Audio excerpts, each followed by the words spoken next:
Hey, fat fish heads! It's time for another edition of the hottest new podcast on all platforms, Fat Fish. Sit back and strap yourself in for the wildest ride on the open seas. Now, flap your fins for the fabulous Fat Fish brothers, Eric Fish Snyder and Brad Grunny Grunberg, a.k.a. Snacks.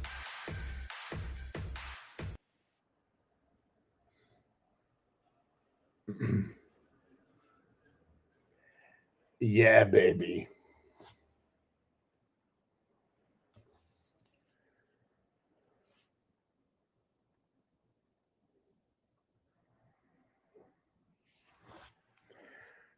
Yeah, we got to. I think we got to do that again, brother.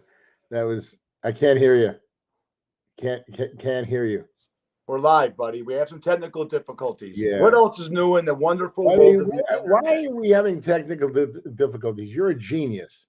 You do it. I'm not a genius, buddy. Yeah. I just do this for fun. I could give a fuck about anything in life other than my health. That's all I care about is my health and my family. I have fun doing this. I'm not a perfectionist like you are. Things happen. You know, I've had to take a leak many times while we're doing the show, and I've actually done it while I'm sitting here. We have wonderful listeners. I want to give them top shelf quality show, and you're already fucked it up. But that's okay. We could end it right now. I don't care. I could go watch Raider highlights. No, it's okay. Good. Number 30, old school, baby. Tonight, there you go. Oh Monday boy, Night Football. the Oakland Raiders. The Raiders. I don't know, buddy. I think Detroit's going to beat them good. Beat their ass. That's my good. Opinion. I'm sorry. You're already like, it's like the bad news bears. Wait till next year, right? So you're I'm not wait till next year. No. I just, I'm having a hard time getting this icon off. So there you go. Wow. Wake the fuck up, Fish. 34? I mean, you've only been doing this for 34 episodes of Fat Fish. You can see I'm in a wonderful mood this morning. We got to bring in a technical advisor, I think. We got to bring in. Yeah. I don't want you doing it. It's too much for you. It's too much. But hey, man, how was your week? What happened this weekend? Anything? Phenomenal. Good week at work.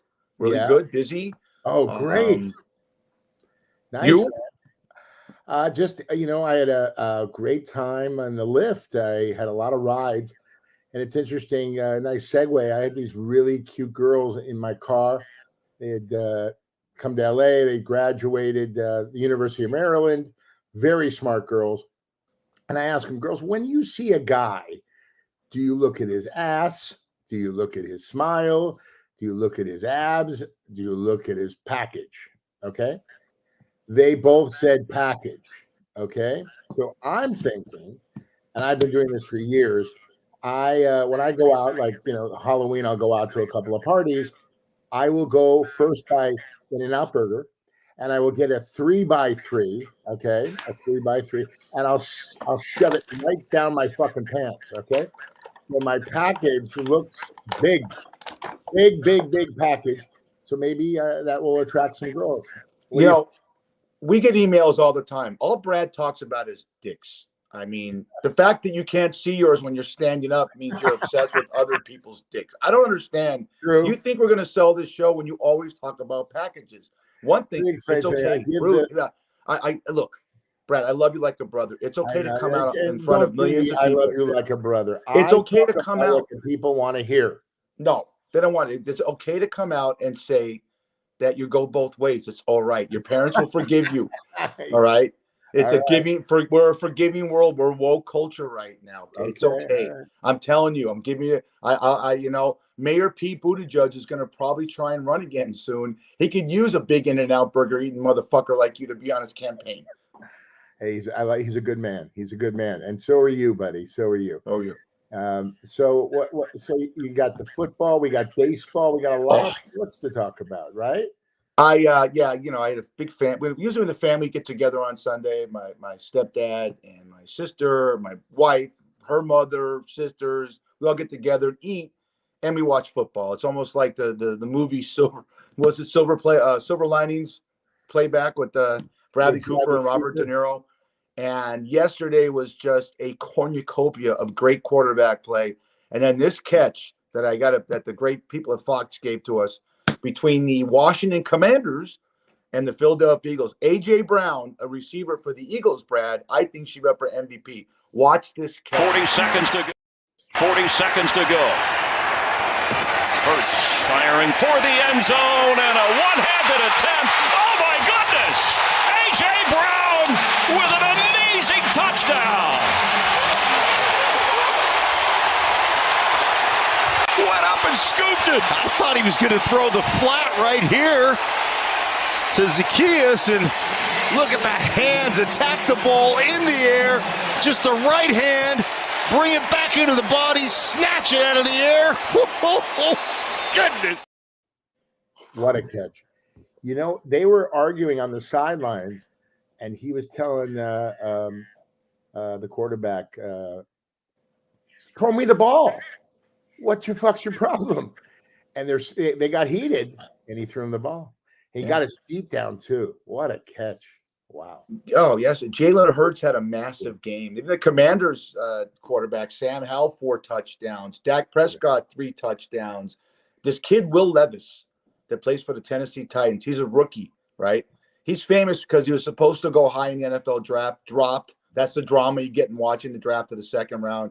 And he's famous for, he likes to put mayonnaise in coffee.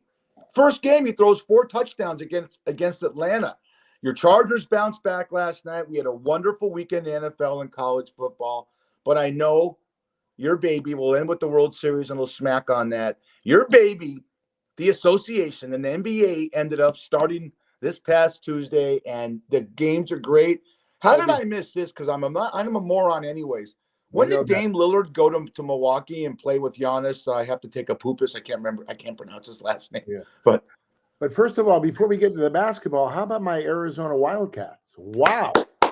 Buddy, they have come so far. They're 1 game away from going to being bowl eligible. I'm so excited. We've been so bad for so many years, but the fish man, he's turned us around.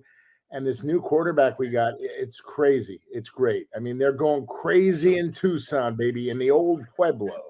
Love it. Watch that game, yeah. Your team, it's my son's team, and the coach, Jed Fish, probably hangs out the same temple you do, is really, really mastered that program. The culture there is terrific. When Max went to college there, the coach was Stoops. Mike Stoops, one of the Stoops brothers. And they're okay. Nick Foles was the quarterback when Max went to college. I know. Who was the quarterback? Remember who the quarterback was when you went there?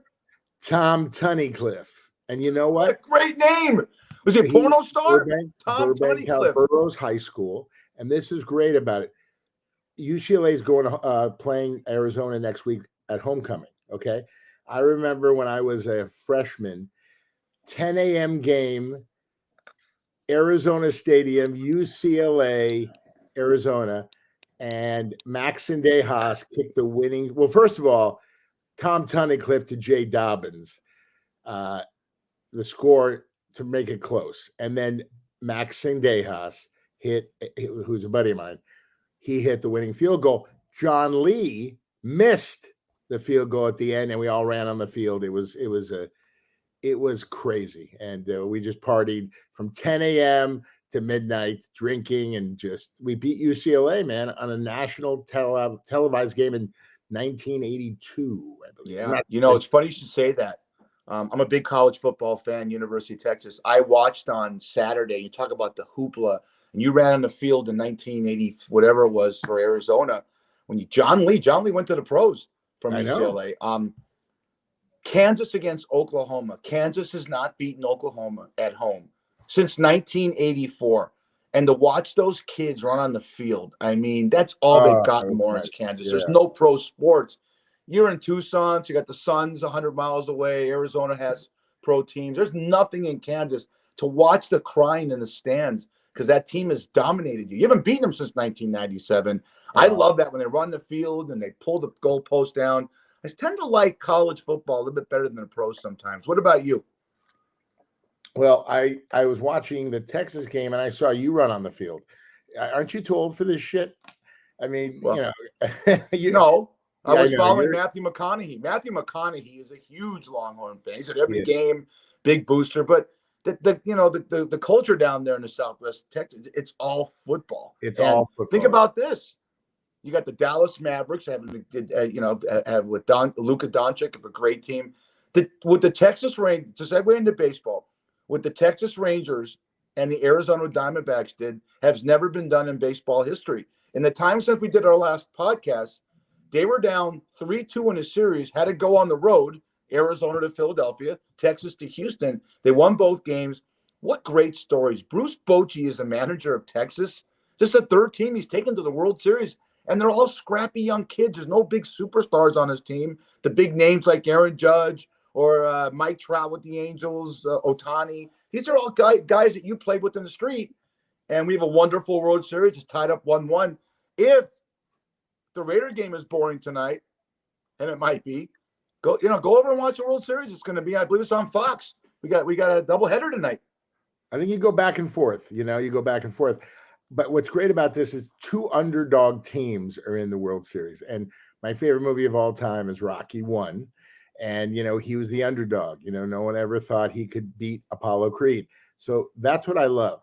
You think, the Dodgers are going to be there, which I love, and I'm very sad, or the Yankees or Philly. But you know what? These teams never gave up. Troy Lavello, what a manager, right? This guy played with my friend Jay Sirkin in the Valley, and he's from LA and he went to UCLA, and oh man, it's just a great story all around, And I love the backstories. All these guys, they're on the national stage and they're showing what they got. You have that one moment in time, and you got to show what you got. It's just like an audition, When I go in, like Curb Your Enthusiasm, I went in and I nailed it. I said, I'm going to get this, and I was so positive. And my buddy Steve, who runs the best self-tape in town, selftape.com, selftapeservice.com, he was Larry David, and I said, bro, I'm getting this, and I got it. It's just so great. It's so great. You're never out of it in life. You're never out of it in life. Look at the journey. Think about the kids that go into the NBA. They got to play 1 year in college. Guys play 2 years in college in football, and they go right in. Look how many stories of these guys. This Corbin, this rookie Corbin, I can't think of his last name, with Collins with Arizona. They play 4 or 5 years in the minors. They carry their own bags. They're living in towns with 1,500 people. They're lucky. If for them to get a Dr. Pepper, they got to go to 7-Eleven and hope the vending machine has it in there. Right. And that's their lives. And it's just, you saw that, one of the great movies of all time. You talk about Rocky is one of your top, great film, my top two. One of my top baseball movies is Bull Durham. It's just a terrific story. And you saw the way those guys lived. Yep. They lived bus to bus, and they played in these stadiums that were basically erector sets with dirt. And the journey, you're right, the journey for an actor also, all the additions you go on, the rejection. Baseball is an interesting sport. If you hit if you're successful 2.6 out of 10 times, means you hit 260, right? You're making $30 million a year. In the NBA and NFL, if you're throwing 2.6 baskets out of every 10, or you're completing 2.6 of every 10 passes, you're out of the league. So baseball is something that you have to work very hard at. Two things. I'll let you go on this one. And you got to love the sport. Let me just answer that. You got to love the sport. I mean, being on those buses. I mean, some of these guys are in the minor leagues for 7 years. That one pitcher for, I think, for the Diamondbacks, 7 years, bus to bus.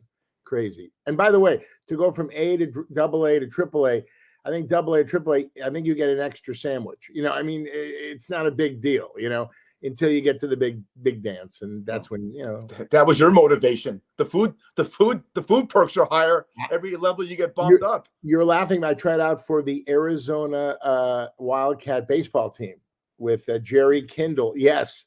They looked at me. I was wearing high top tennis shoes. I didn't have any cleats. And I played first base. I looked at these monsters around me. I'm like, oh, shit. I couldn't hit. They were throwing me 80-mile-an-hour fastballs. I couldn't hit them. Guess what? When they put up the list, who made it to the next round, my name wasn't on it. That's a surprise. Well, if you start out at rookie ball, single A, double A, triple A, and there's like 5 levels.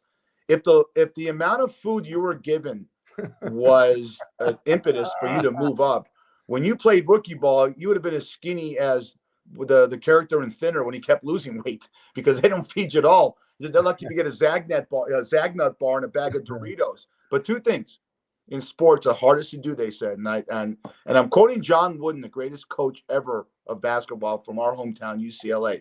One is hitting 100-mile-an-hour curveball, and the other is hitting a golf ball straight. So it's just the time and effort these athletes take.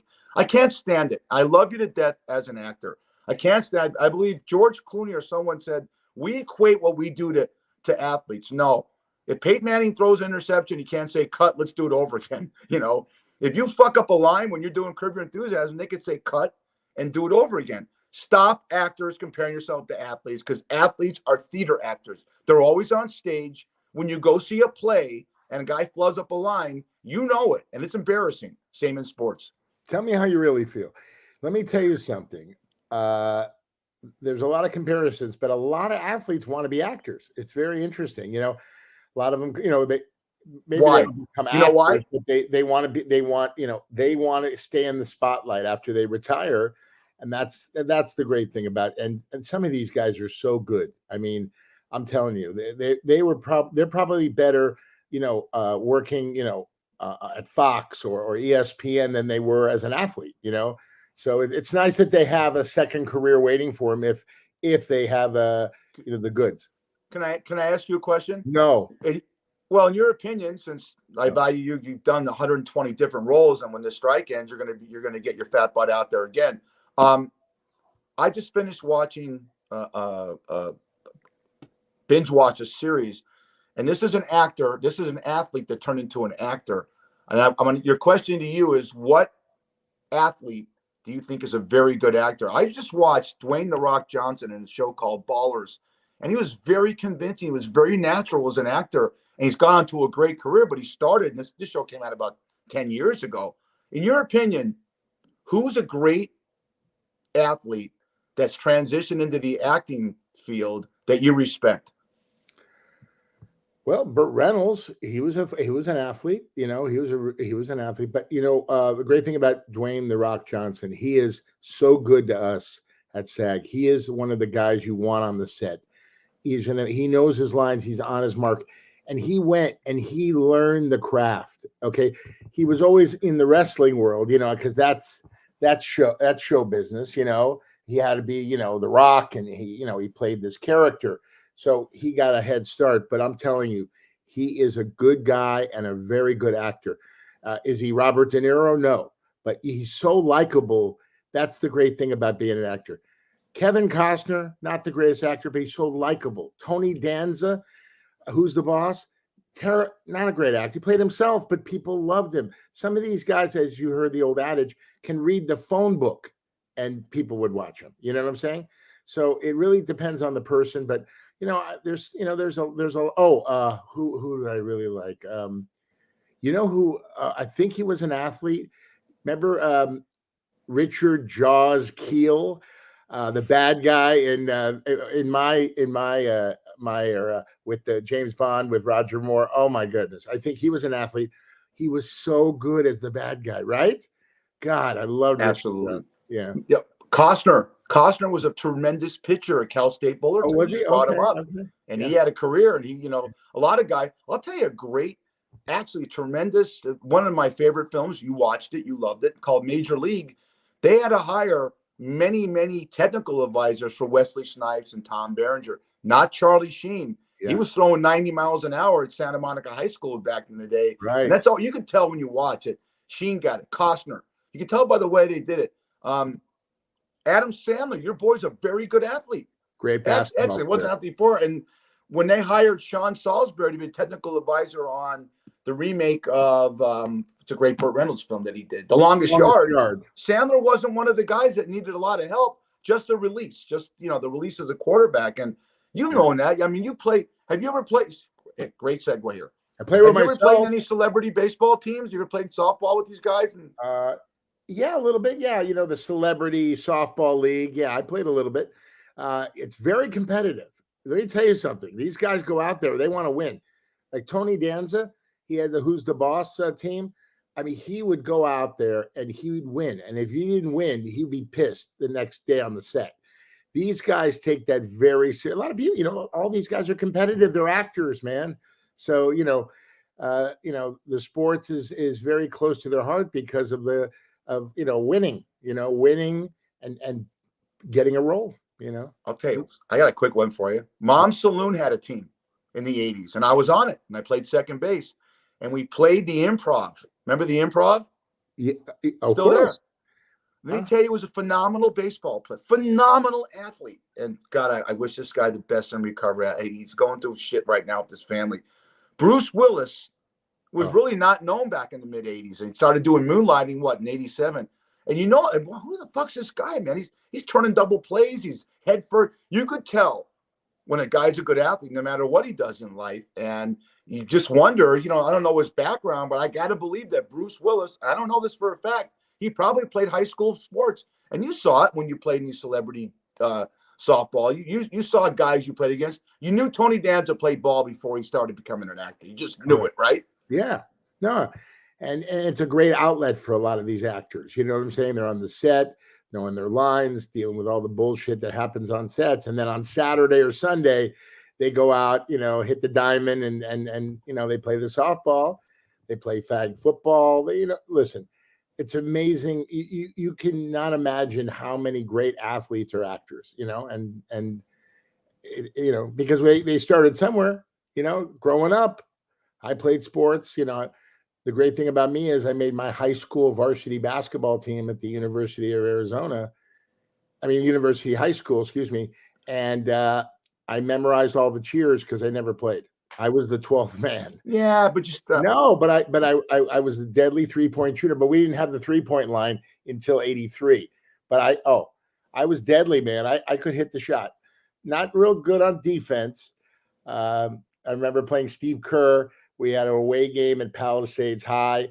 Coach Tom Anderson goes, Grunberg. That was kind of like Potsy Weber. He goes, Grunberg. And I had my clothes under my uniform. Remember when Potsy goes, remember they called him in and he took off his warm-ups. He goes, Weber, what are you doing? Where's your uniform? He had to run back to the locker room. I had to guard Steve Kerr. And we were like up by 2 at halftime. Then he dropped 35 on us. He was a junior. I was a senior. That was my first foray into the world of Steve Kerr. And we're dear friends. And I'm so happy for his success. It's great. I'm happy for people who are humble and who they've worked hard. And, just because you work hard doesn't mean you're going to become successful. Look at you. But anyway, no, you have to understand something. I love people that make it and they give back. Like The Rock gives back. Sandler gives back. Henry Winkler gives back. I mean, these people, Scott Thompson, Carrot Top, he gives back. And you know what? If you just becomes this monster, I've always said, if you're a nice person before you make it, Fish, you become even a nicer person. If you're an asshole, you become a bigger asshole. And it happens all the time. I've seen it working in the commissary at Fox. I mean, I've seen these guys, man. So I have no patience, or I have any kind of love for anyone that made it big that doesn't give back, because it's such a blessing. If you're a superstar in your sport and you're so lucky and blessed to be in that limelight, because let's face it, all athletes, everyone in the NBA we talk about, Major League Baseball, NFL, they're all entertainers. They're entertaining you. At the end of the day, when it's on TV, it's entertainment. Just like that. That's what you say. Why do these guys get into acting, or gals? Because it's still being in the limelight. But you hear these so many great stories about people that give back. And I'm sure, I don't want to bring up names, because I don't know a lot. I know people that don't tip, that are big stars and stuff like that. But that's one thing. But giving back to your community, giving something. LeBron James. LeBron James has opened up 30 boys clubs.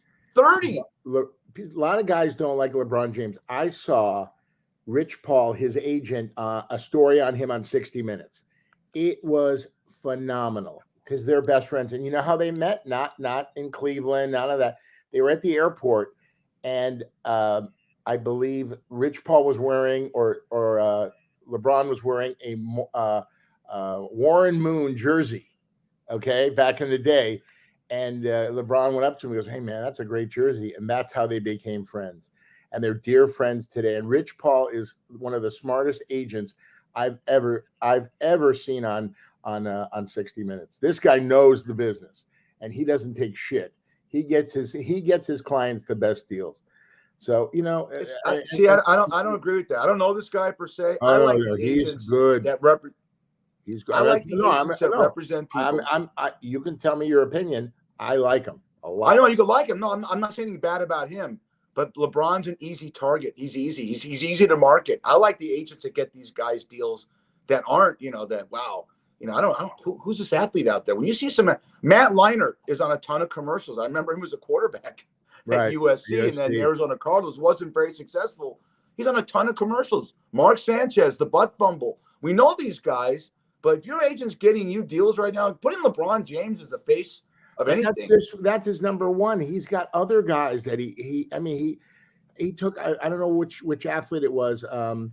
It was a guard on the Phoenix Suns. They wanted to give him like $25 million for 4 years. He got him $75 million. That's good. No, and it's like he never gives up. He always says, "Come back to me when you really want to negotiate." Kind of like what we're doing with SAG right now. And by the way, I hear we're closer than we've been, but I don't trust any of these studio heads. They are such liars and cheats. But hopefully it'll end so we can go back to work and produce some of the great shows that people watch today, on streaming and network. You deserve it. We talk about it every show. You deserve everything. It's not about you. It's about the people also that are suffering in the industry. Don't make what actors make, it's the flower girl. It's the transportation guy. It's so far reaching. Forget about me. It's the people that make me look good. It's the crew. These guys, they haven't worked. That's the thing that people don't realize, And by the way, people think when the strike's over, you're going to start making money and go back to work the next day. It's going to take months and months and months and months. The business is in shambles. It's really bad, and people are bitter and angry, and we'll see what happens. We wish the best, because like I said, it's the PA production assistant makes 800, maybe 600 a week, and he's running all over town to get an actor or get a producer a smoothie that has kale in it and fresh spinach. So I mean, it's just it's there's so many, and people know our audience knows what entails, because we talk about all the time the hundreds of people it takes to put a production together. I mean, look at the credits at the end of Curb Your Enthusiasm. There's 500 people on there. All right. You're watching maybe 24 actors working in the sets, but there's 500 people that put a 35-minute show together. Phenomenal. And they all have a working part. It's like a car. The piston goes to this goes to the shaft, the alternator. That's how you do these shows. And we need people to realize it's not about George Clooney or Matt Damon or Denzel Washington making money. They have money to sit through this thing out. It's guys like this that's sitting next to me that works his ass off, that tries to get roles and keeps working so he can take care of his parents. I love that. Brad, we got to talk about something that I get these things. Fish, what pisses you off? Well, a lot of things piss me off. Working with Brad pisses me off. I have to do it. Of course. Because I know. I'm kidding. But there's two words, pet peeves. I'm going to show you a picture. Then we're going to go back and forth. I kind of gave you a precursor to this. I told you in rehearsal, I'm going to talk about this. This is my number one pet peeve. Okay. Can you hear me? Yeah, I hear you. Okay. You drive a lift. So when you're driving and you get in that one lane and you're waiting for that left turn arrow to turn green. They say that people now, there's 5 cars, the 5th car is always missing that turn because the fucking person in the first spot is on their cell phone. Are doing this. Yeah, it's a red light. They're looking at their phone. Yeah. All right. Yeah. And the green light goes on and they're still looking at their phone. And then, I got to go because they got people honking and stuff like that. Quit looking at your phones. I've gotten a ticket for using my cell phone in a car. Really? Never for doing that, for actually talking on a cell phone. Oh, okay. It causes a lot of accidents. But please, let people make the left turn. because these lights are so long nowadays. The traffic where Brad lives right now is horrendous. He's got to drive the lift. That's my number one pet peeve. You go. My number one pet peeve. Let's see. I would say people. This is. I think we've talked about this. I've gotten rid of a lot of people in my life. Okay, the people that think and say they stand up for you. When people are talking shit about you, and they're lying, and you find out. You take a deep dive and you go, you never said that. You never stood up for me. So why are you lying? It's going to catch up to you. Karma's real. I've talked to you about this, and this one lady in my car. Please stop me if you heard this line. She gave me the greatest line: Karma Cafe. You get what you deserve, not what you ordered. And I'm telling you something. Karma's real. Some people say I don't believe it. It's real. I've seen it. It doesn't. What you put out in life, Fish, good comes back to you good, and bad comes back to you bad. Yes, bad things happen to good people, but you know what? If you stay a good person and you get out of the bullshit of life and cars and homes and I got to do this and I got to do that. I got to have this. I got to buy a Prada bag. I got to have this outfit. Who gives a fuck? Right. And, a great segue. Look at Matt Perry. Okay. One great guy. I met him. He came to the Tropicana for a bachelor party with my buddy Dave Pressman. I met him. He was such a good guy, but he had this darkness. One of the most successful sitcom actors in history, Friends, right? And he couldn't get off the sauce. And then he decided, I'm going to help people for the rest of my life. And he did. He helped. What does this have to do with the pet peeve? We have a whole segment of pet peeves. I'm telling you, because you asked me a question and I'm answering the way I want to answer, not the way you want me to answer. Well, I have more pet peeves. So let's go to enough with the pet peeves. Give me one more. You tell one, and then I'll tell one. Pet peeves. I have a couple I thought were funny, but absolutely, funny. Everything you're saying today is funny. Not yeah, right. Yeah. If that's true, we'd have better ratings. Anyways, that's true. That's Matt Perry. I'm going to admit something that I put in the show tease on some of our outlets like Facebook and stuff like that. I have never watched it. I have never watched an episode of Friends, but I fell in love with it. And how can you not watch episodes of Friends? My wife came out in 1997, whatever, and I said I don't give a shit about 6 yuppies that are wealthy families living in New York. I don't. That's not the biggest problem in the world. One of the most successful sitcoms of all time. I'm not that kind of guy. Well, I will tell you where I fell in love with this kid. Okay, he did a movie called The Whole Nine Yards, and so I had to go back and watch a few episodes of Friends. We just talked about Bruce Willis. That was such a wonderful script. He was so good and so natural. I said, wow, no wonder why this show is so great, because you got Aniston, you got Cox, you got Matt LeBlanc, Kudrow, and you got David Schwimmer. They're all successful people. Because I didn't like Friends doesn't mean shit. That guy in that movie got me to go watch a few episodes. I watched a few episodes of Friends. Then I had to watch that reunion with him.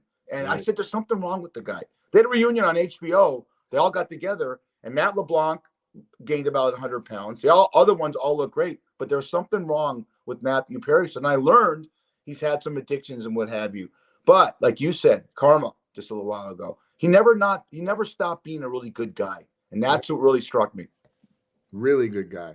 And, in the end, he was helping people. He was getting his life together, and, it'll come, toxicology tests were inconclusive. So they have to go take a deeper dive to see why he passed away. He probably had a heart attack, in the jacuzzi. But it's just sad. It's sad because he was getting his life together. Not to make it, not to make a joke. You're not going to make one of your stupid jokes. Yes, I am. That's the way you're going to go. But it's going to be with two strippers. Oh God.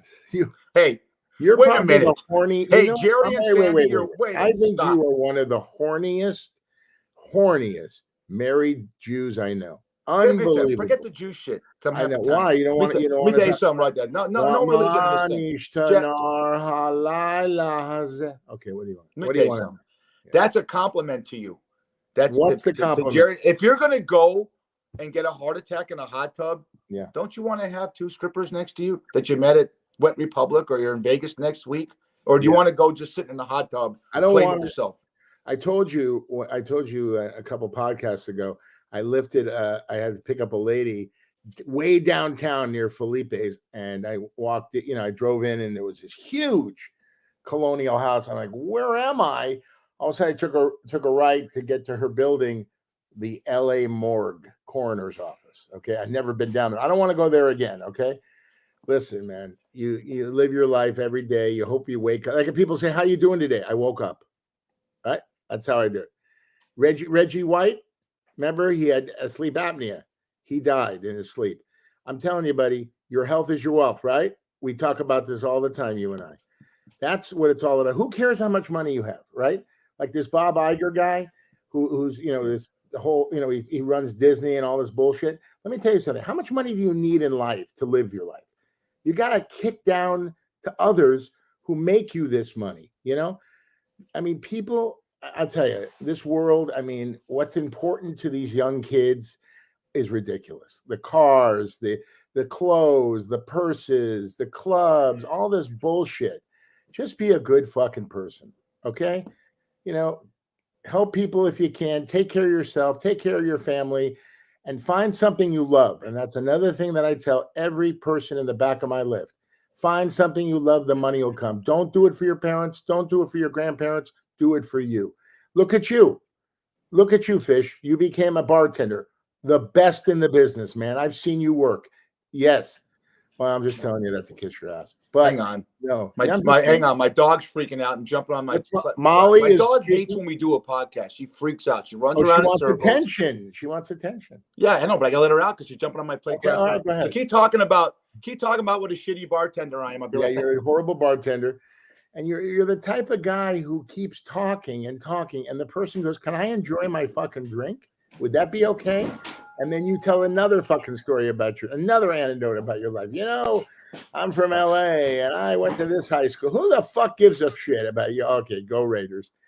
But no, listen, you gotta know when to hold.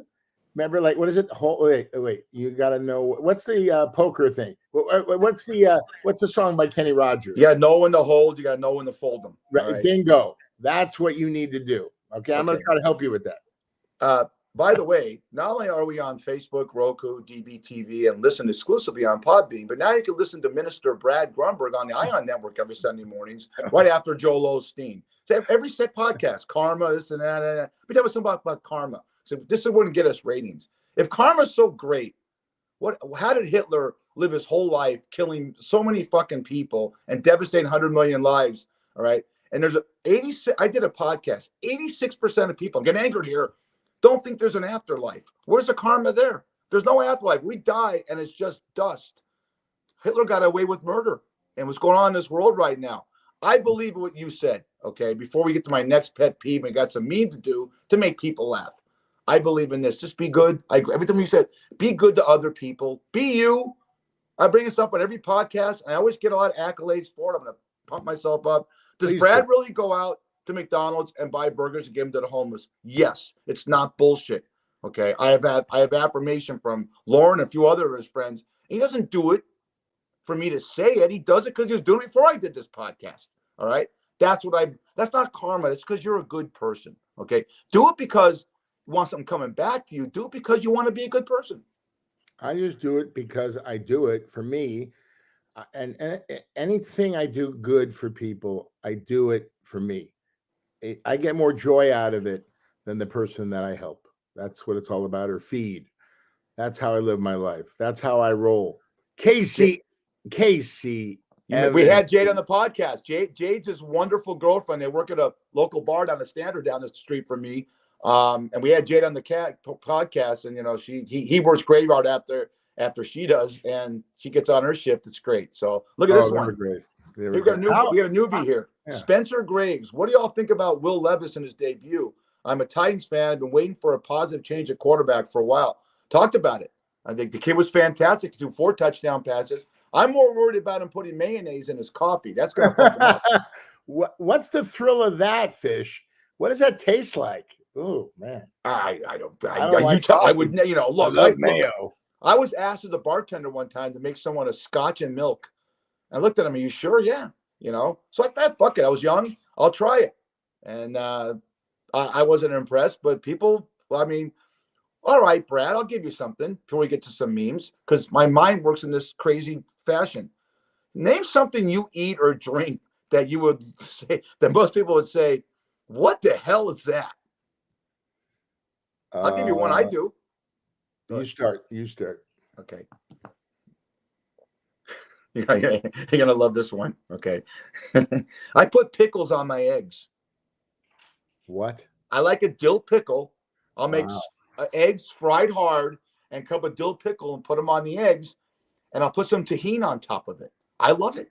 So I didn't read it anywhere. I love the taste of pickles in my burger. I'm a pickle guy. All right. Look. You have to be. No matter if you're half Jewish or not, pickles are part of your lineage. All right. I Go don't to any like deli. that, but I put mayo on a lot of things. I like mayo. I'm not a mustard guy. Like, You don't put mayo in your coffee? no, I'm not putting mayo on my coffee, but on my sandwiches, sometimes on my burgers. People are saying, "What? You put mayo on your burgers?" I go, "Oh, you should try it, man. You don't need that secret sauce. Mayo, baby." Like when I go to Chick-fil-A. Can you believe I go to Chick-fil-A? They give me the sandwich. I don't like the Chick-fil-A sauce, so I ask for mayo on the side. Oh, it's heaven. Get the deluxe and put some mayo on that, baby. Oh, I mean, I pop a chubby in the car by myself when I'm eating it. There you go. The dick stuff. It's great. It's so good. It's so good that you're going to be. About you? I'm the funny guy. You're the straight Yeah, man. You're telling. Wait. You're telling me what's funny and what's not. Listen, buddy. Okay. Do I tell you how to make a fucking drink? No. Yes. No, I do not. You're the best. I just tell you what I want. You get it, and you come up with some great shit. By the way, I'm telling you. I'm a funny man. This is what I've been I'm doing. a slinger of a I've been so Frankioli style, baby. This is that. No, I love Chopper with you. I'm telling you the truth, buddy. I don't believe in that karma shit. I do, but I do believe if you do good, okay, do it because you want to do good. Don't. And I know you do because you want to do good. This is what pissed me off. I got one more pet peeve I'm going to talk about. But I want to address this before you with your pet peeves, buddy. Karma and spirituality. How the fuck did we reconnect and do this? I'm having the best time of my life. I'll tell you. You want my advice? You want me to? Yeah, I want to hear. That's why I asked you the question. I told you. Come into Vegas and I'll comp you a meal at my place, Shucks. And you ran like Jesse Owens did in the 36 Olympics from LA to here at the Coliseum. Right? So we reconnected because you've always been good to me. When I met you in 1992, and you're doing your own show, and I said, "Can I act in it?" Yeah, use my family's bar. You said yes, okay, and you didn't have to. I'm in a role. I'm in a scene, and the way you handled yourself. I'm 32 at the time. I said, "This guy's a mensch. He's a great guy." And we didn't talk from 1992 till 2008. You do the math. 16 years, and here comes Facebook, and we reconnected. And when I wanted to change my vision of a podcast and do it with someone, you're the first person that came around because I knew your sense of humor. I know that you could take a joke, you can make fun of yourself, and it's the most fun I've ever had doing anything other than other stuff that we can't get into that involves leather and chains. But I have a feeling. That's it. That's how we reconnected. Is it karma? I don't know. Is it spiritual? I don't know. I mean, listen, I believe it, Brad. Yeah. I believe in the afterlife. No, I do too. I don't you're believe going to come back. Ends. You're going to come back as a plant. I know that. But the bottom line is, no, I believe in that stuff too. Absolutely. With my dogs and stuff, like I always wanted, like I have Annie. Annie didn't know where her toys were in the house when I got her. All of a sudden, she found the toys. Like, I believe my dogs are inside her, showing her the way. You know what I'm saying? Yeah. There's a million examples I can give you of karma and spirituality. There are no coincidences in life. I'm telling you, people say, "Oh, that was a coincidence." No. You were at the right place, right time. This is what happened. If 5 minutes here, 5 minutes there, you're making a pee-pee, you make about 10 pee-pees a night. You're making a pee-pee, at Chuck's, and you miss me, I'm out the door. I mean, that's what life's about. And I'm telling you, I could give you 100 examples. Same thing with my career, be at the right place at the right time. I got the job. Oh, perfect example. Job at 20th Century Fox in the commissary as a waiter changed my life. Okay. I filled out an application. They never called me. So my parents were coming down on me so much. I had to do something. So I woke up one morning and I called Human Resources at Fox and I said, hello, I'd like to talk to Joan Diet. No, I said, yeah, I would like to. I got a message on my machine, my answering machine. It broke about the waiter's job that I filled out the application. Oh, let's patch you through to Joan Diet. And I talked to her. She goes, what is your name? I've called everybody. And I go, Brad Grunberg. She goes, Grunberg. And then she goes, well, you're not on the list. I go, oh, that's how my life's been going, Joan. Oh, I told my grandma and my mom already. This is terrible. Oh, I'm so sorry to bother you. She felt so bad. She brought me in. I walked in her office. I charmed her. She goes, you're the last one hired. Go to the commissary. I never got the call. That was my first acting role as the desperate guy who needed a job. Are you falling asleep? I can tell. No, I'm not falling asleep. The bottom line of this story I've heard that is story before. Happens, great. If I don't You just not karma. I don't get to meet Mel Brooks. If I don't get the job at Fox, I don't meet David Kelly. I don't meet Stephen Bochco. I don't meet David Milch. These guys all take care of me. To this day, they give me parts. So I did something. I had nothing. And my parents would go, why are you an actor? You could be working for Xerox and selling copy machines. I go, I don't want to do that. So find something you love. And you're an actor because Laurence Olivier and Dustin Hoffman says, why are you actors? Look at me, look at me, look at me. That's what it's all about. And you entertain. That's what you do. My second thing about acting, my second biggest pet peeve, I don't know why the fuck Vegas did this, is they used to put bars into movie theaters. We all went to the movies before COVID. I can't stand people talking in a fucking movie theater because when you watch a film at home and you stream it, you can go rewind it. When people are talking during a movie, you can't screen the projector. Rewind it. I missed that line that Brad said, and you can't do it. Don't talk in the movie theater. It's hard enough getting people back in the theaters now because of COVID and the fact you can get a film screening a month after. If you have a big screen TV set like I do, you can go watch it on a theater type thing. So who gives a shit? That's my pet peeve. Look at, here's my another maybe pet peeve. I'm done. I'm not a conspiracy theorist, but maybe they plant people in there to talk, so you miss the line, so you have to come back and pay another $20 to see the film again. Did you ever think about that? You stick to the jokes, I'll stick to the conspiracy theories, all right? Because you're funny. This is killing me. When you go to the movies again, I want to sit and back you and talk. I love this. I'm watching football, and I go, I got to show Brad this. Okay, this is actually on the CBS broadcast with Jim Nantz and Tony Romo. With Taylor Swift in attendance, he has 108 yards to catch. Look how excited I am. Without Taylor Swift in attendance, he averages 45. That's where we're at. This is pop culture right now. Are you fucking kidding me? I don't give a shit about Taylor Swift and Travis Kelce. The NFL doesn't give a shit. Well, we need to get more Swifties to watch us. They do. I promise me, I'm getting hot about this. I promise you, if they break up, okay, they break up. Right. No Swifties are going to continue to watch the Kansas City Chiefs. They'll probably burn his fucking jersey, So, Taylor Swift, Brad Single, be a big fan of our podcast. You can do anything you want, Taylor take him out Swift to dinner. Incredible. She became a billionaire. I know the story. Reach out to her. I know the story. Yeah, but she's a wonderful. There's another person who's humble, who gives back. She's like a Sandler. She's a great businesswoman. She's a wonderful person. That's the people I love to be successful. And also, absolutely. Travis Kelce is great. He's a great actor. Do you see him in these commercials? He's hilarious. His brother, there you go. I mean, the Campbell Soup commercial with the mama, so great. But again, he does other shit that his brother doesn't do. This guy is going to be, after his career is over, and he's in his 30s. He's not going to go a couple more years. He will be on one of these. He'll be like a Tom Brady. They paid Tom Brady $300 million to be an analyst on, I don't know, was it Fox or something? Yeah. So he took a year off, and now he's going to turn it down. Yeah. But listen, I love it. I like Travis. He's a great player. I love him. Love him to death. I hate the Chiefs. I love him. He's animated. He's nice. He's holding Taylor Swift's hand. I want to see him on Dancing with the Stars.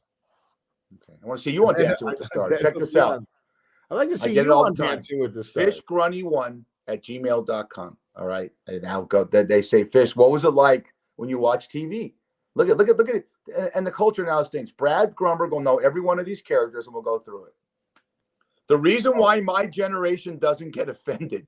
There's Mel Brooks. There's the upper left-hand high for our listening audience. Blazing Saddles, a great Mel Brooks. Incredible. Okay. Then far right is Sherman Hemsley. Oh, remember him? George Jefferson? Yeah. Who's in the middle, Brad? Maybe you'll tell a story about him. George Carlin. Maybe I will. Next time you got. Bottom is Richard Pryor, and the left is Archie Bunker, played by the great Carroll O'Connor. I think every one of these people is gone right now, unfortunately. But this is the 70s. Wait. What are you talking about? George Carlin. Oh, George. He passed away. Ramsey's gone. No, Carroll O'Connor, Richard Pryor, Cleavon Little passed. Yeah. I can't tell if that's. I know the guy actor's name. The guy in back of Cleavon Little. Done. He's gone. So, but this is what we grew up with in the 70s and early 80s, and it's people that were willing to go out there. I mean, one of the greatest night. When did Blazing Saddles come out? 72 or 74? 74. Okay. So he's hired by Harvey Korman and Mel Brooks to go into a place called Rock Ridge, which is the most racist redneck town, and turn it around, right?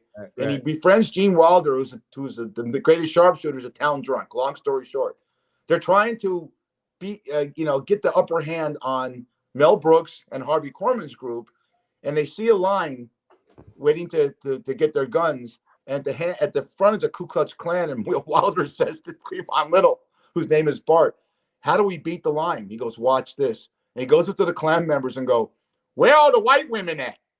1974. Oh, that's great. That's you don't do that. I mean, you can't do that now. No. And Carroll O'Connor as Archie Bunker, my God, he was a racist, and he was living next door to Sherman Hemsley character up there. Right. It's George Jefferson. Right.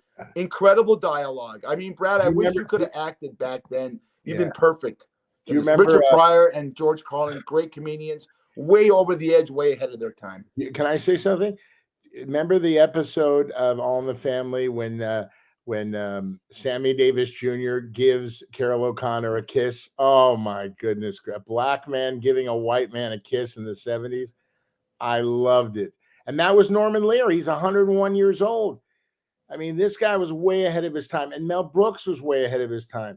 I mean, but why can't we show these shows nowadays? Because you know what? It showed you what an idiot Archie Bunker was in his thinking, but it showed how he matured. And he was married to he was married to my Vicky, the most wonderful, nurtured person on the planet. Yeah. And then the real left daughter and Gloria, and the real left son-in-law, Rob Reiner's meathead. I don't think there was a bad episode. And oh my God, the Jeffersons were so great. It was just fantastic. By the way, another great, incredible TV show was Happy Days. And the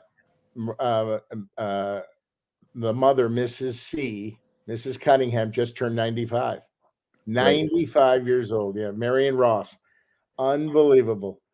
Here we go on this one. This is the last meme before we get out and do something for our buddy Andrew Klein. Or no, we're going to do it for who are we talking about? Are we going to do should we do Matthew Perry again, or just talk about? Well, yeah, let's end with Matt, and I'll tell you. Okay, we'll do Andrew. Yeah. Andrew Klein, love you, friend of the show, on the show. Was this kid playing for a championship in high school football? Yes. Go get him. Yes.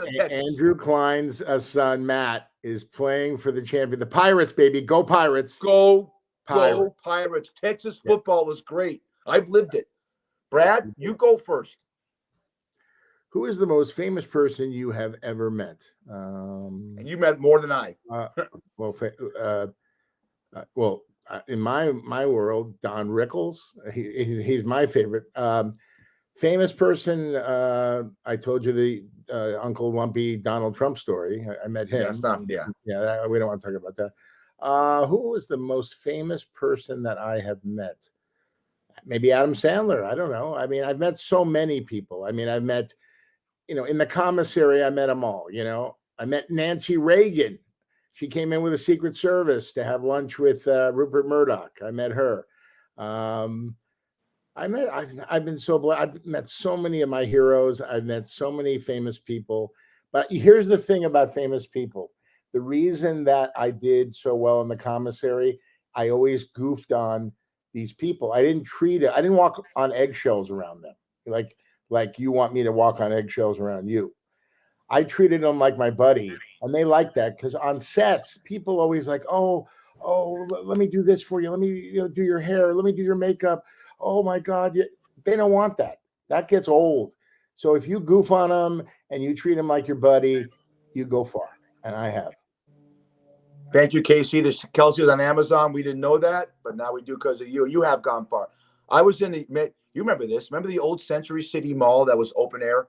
Oh my God, it's still there. They put $1 billion into it. It's the greatest mall in town. It is next to the Grove. It's I remember being there when I was 14. I kicked everybody. I couldn't go with my mom, rest in peace, because they were filming a movie called Conquest of the Planet of the Apes.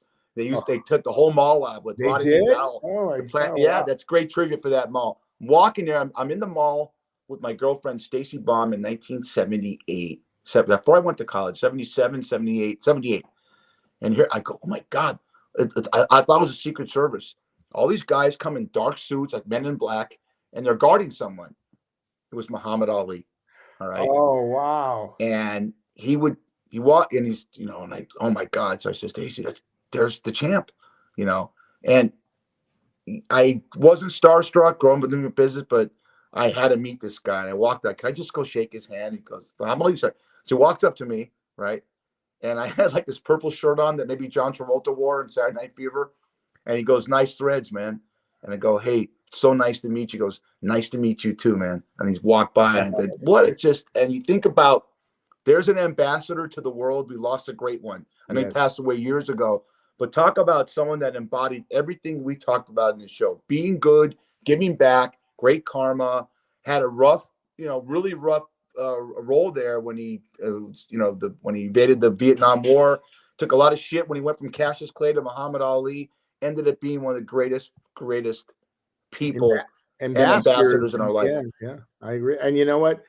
He made his mark. He made his mark on this world. That's what you want to do. You want to lead, you want to come in, be a good person, make some sort of a mark so people remember you as a good person, touching lives, and then you move on to the afterlife, like you said. So talk about that. Talk about this guy. Talk about what you learned from his acting. I met him, probably in the 90s. He came to the Hollywood Tropicana for a bachelor party for one of his buddies with my buddy, David Pressman, whose father is a great guy, Lawrence Pressman. I used to wait on him in the commissary. And Matt was great. He was really, really cool, down to earth. He asked me a couple questions. He just wanted his buddies to have a good time. And it was just good. It's funny. I have to tell this story. So he comes up to me and he says to me, I went by the name Johnny Cocktails. That was my name at the Hollywood Tropicana. So he goes, Johnny, let me ask you, the show and all this stuff. The paparazzi is outside. Should I go out the front door or should I go out the back door? And I said, Matt, can I be honest with you? He goes, please. I go, let me get two girls from upstairs and let them be on one arm and the other arm. And maybe you're making out with one of them. Your stock will rise in Hollywood. You don't want to go out the back door. And he goes, that's some good advice. I go, listen, I don't know much, but I know that stuff. But he was so cool. They had a great time. And I'd seen him a couple times after. He was always sweet, always nice. And it just, it's sad, Fish. You never know. You think, oh, I know this star and that's how they are in real life. Everybody's got something, man. Everybody's got something, And he had addiction, but he came out and talked about it. He helped so many people. My buddy David told me he devoted his life not to doing Friends, reboot of Friends. He did what he really wanted to do, and he wanted to be known. He said on Diane Sawyer that he wanted to be known of helping people with addiction. And you know what? On that note, I just want to say, Matt, may you rest in peace, buddy, and fly high. We're going to miss you. Wonderfully. You said it all. All right, Brad. Let's let our good buddy Dave Linden, my best friend, next to you, of course, Fish, take us out on show number 34. Let's go. You've been listening to the Fat Fish Podcast, heard on all your favorite platforms. Raiders. Until next time. Manny, I love you.